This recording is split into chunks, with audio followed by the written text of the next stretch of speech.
الحمدللہ رب العالمین والصلاة والسلام علی سید المرسلین اما بعد فاعوذ باللہ من الشیطان الرجیم بسم اللہ الرحمن الرحیم۔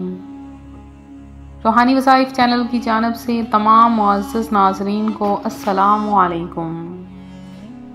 روحانی وظائف چینل لایا آپ کے لیے آج ماہ ربیع الاول شریف کے آخری جمعۃ المبارک کا ایک ایسا عمل، ایک ہی تسبیح سے اللہ تبارک و تعالی چند ہی دنوں میں آپ کو ہر چیز عطا کر دے گا۔ یہ عمل اتنا خاص ہے، اس عمل کے کرنے سے میری جو بہنیں، میرے جو بھائی چاہتے ہیں انہیں اپنا گھر ملے، اپنی گاڑی ملے، ان کا اپنا بینک بیلنس ہو، ان کو اپنی جگہ ملے، تو وہ یہ عمل ضرور کریں انشاءاللہ عز و جل۔ ماہ ربیع الاول شریف کا آخری جمعہ آ چکا ہے اور یہ دن بہت خاص ہے۔ اس دن کی فضیلتیں، برکتیں بہت زیادہ ہیں۔ اس دن جو کوئی یہ عمل کر لیتا ہے، اللہ تبارک و تعالیٰ اس کی ہر حاجت، ہر خواہش کو پورا کر دیتا ہے۔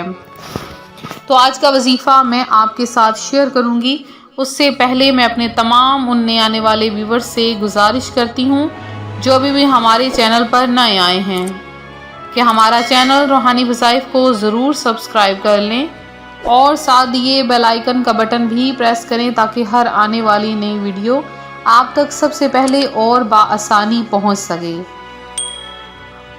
روحانی وظائف کے پیارے پیارے اور معزز ترین ناظرین، ماہ ربیع الاول شریف کی آمد جب ہوتی ہے ہر طرف بہاریں آ جاتی ہیں، اور ماہ ربیع الاول شریف جب جا رہا ہوتا ہے تو ہر دل اور بھی زیادہ خوش رہتا ہے، کیونکہ اس مہینے میں پیارے آقا علیہ الصلوۃ والسلام کی آمد ہوئی، اور آقا کریم کی آمد کے بعد کے دن تو نہایت ہی خوشگوار ہوتے ہیں، نہایت ہی خوشگوار تھے۔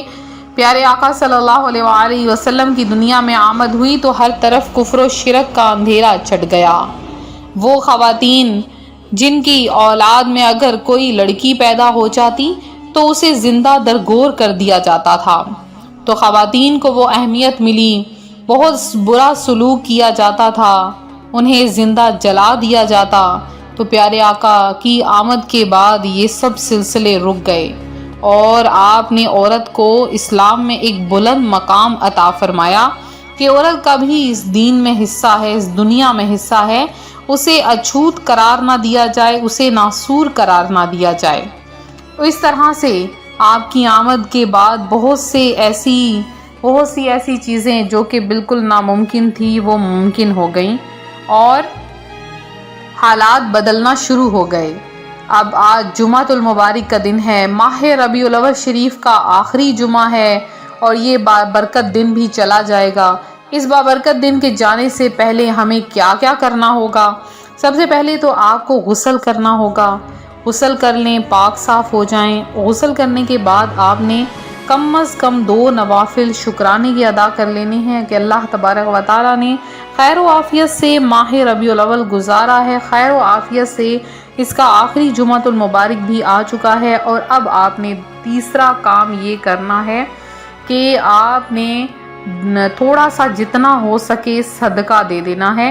آپ اپنی مرضی سے جتنا چاہیں صدقہ دے دیں، آپ کی اپنی مرضی ہے، آپ چاہیں تو کوئی روٹی صدقہ کر دیں، چاہے تو کوئی اپنے کپڑے وغیرہ صدقہ کر دیں، اپنے بچوں کے کپڑے صدقہ کر دیں، یا اپنے والدین میں سے یا اپنے بہن بھائیوں میں سے کسی کے کپڑے وغیرہ صدقہ کر دیں، کھانا، پیسے، جو کچھ بھی آپ کے پاس ہے آپ صدقہ کر دیجئے۔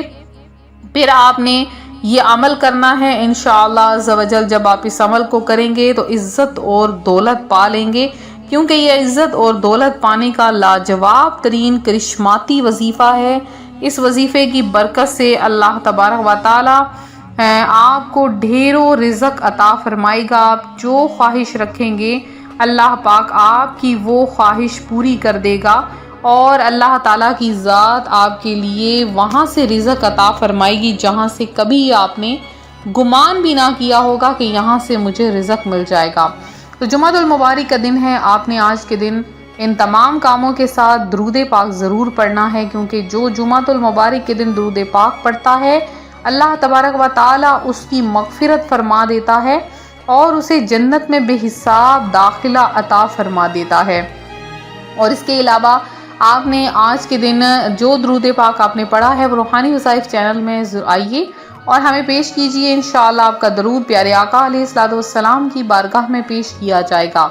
اور آج کا جو وظیفہ ہے جو آپ نے کرنا ہے صرف اور صرف ایک تسبیح کا عمل ہے۔ آپ نے کیا کرنا ہے کہ سورہ آل عمران کی آیت نمبر 73 اور 74 یہ دو آیتیں آپ نے اس کی ایک تسبیح پڑھنی ہے۔ یہ دیکھیے میں نے سامنے اسکرین پر لکھ دی ہے۔ سب سے پہلے 3 بار درود پاک پڑھیں اور ان کو اس طریقے سے پڑھ لیجئے۔ بسم اللہ الرحمن الرحیم، ان الفضل بید اللہ یؤتیہ من یشاء واللہ واسع علیم یختص برحمتہ من یشاء واللہ ذو الفضل العظیم۔ تو آپ نے ان 2 آیات کو ایک تسبیح یعنی 100 مرتبہ آپ نے پڑھنا ہے، اور پڑھنے کے بعد آپ شروع میں یا آخر میں 2 نوافل ضرور ادا کر لیں، اور اس کے بعد آپ دعا مانگیں اپنے رزق کے لیے۔ اگر آپ کے پاس پہلے سے رزق موجود ہے تو آپ دعا مانگیے کہ یا اللہ اس وظیفے کی برکت سے میرے رزق کو برقرار رکھ، اور جس خواہش کو پورا کروانے کے لیے آپ عمل کریں گے انشاءاللہ عز و جل اللہ پاک آپ کی وہ دعا وہ حاجت ضرور پوری کر دے گا۔ تو آپ اس عمل کو خود بھی کیجئے، اپنے بہن بھائیوں کے ساتھ شیئر بھی کیجئے، انشاءاللہ آپ کو بہت زیادہ فائدہ ہونے والا ہے۔ اور آخری جمعۃ المبارک ہے، یہ جمعۃ المبارک چلا نہ جائے اس سے پہلے آپ لوگ وظائف کر لیجئے اور اپنے بہن بھائیوں کے لیے بھی دعا مانگیے۔ اللہ پاک آپ کو اور آپ کے عزیز و اقارب کو ہر آفت سے، ہر پریشانی سے، ہر مصیبت سے دور رکھے، اور اللہ پاک آپ کو ڈھیروں رزق اور کامیابیاں عطا فرمائے، آپ کو اتنا عطا فرمائے کہ جتنا آپ کی خواہش ہے۔ اور اس کے علاوہ میرے جن بہن بھائیوں نے خصوصی دعا میں اپنا نام شامل کروایا ہے ان سب کی ہر دعا ہر حاجت پوری ہو جائے۔ میرے ایک بھائی ہیں شبانہ میری بہن ہے شبانہ ناز ہیں، انہوں نے دعا میں حصہ لیا ہے۔ اللہ پاک آپ کی تمام دعاؤں تمام حاجتوں کو پورا کرے۔ آپ نے جو دعائیں کی ہیں اس پر ہم آمین کہتے ہیں۔ ریحانہ کوثر ہیں، اور اس کے علاوہ محمد سلطان ہیں، عامر احمد ہیں، اور اس کے علاوہ شاہدہ مغل ہیں جنہوں نے دعا میں حصہ لیا، تجمل ہیں، سید جعفر ہیں، اور علی خان ہیں، تنویر عباس ہیں، رضیہ مس علی ہیں، اور رمشا صدیق ہیں، اس کے علاوہ شمیم خان ہیں، ظہیر احمد ہیں، تنویر عباس ہیں، شازیہ خان ہیں، آنسو ہیں، امی اسلام ہیں، محمد خالد ہیں، اور جنہوں نے دعا میں حصہ لیا اللہ پاک آپ سب کی تمام دعاؤں تمام حاجتوں کو پورا کرے۔ ملتے ہیں اپنے اگلے وظیفے کے ساتھ، اپنا خیال رکھیں، فی امان اللہ۔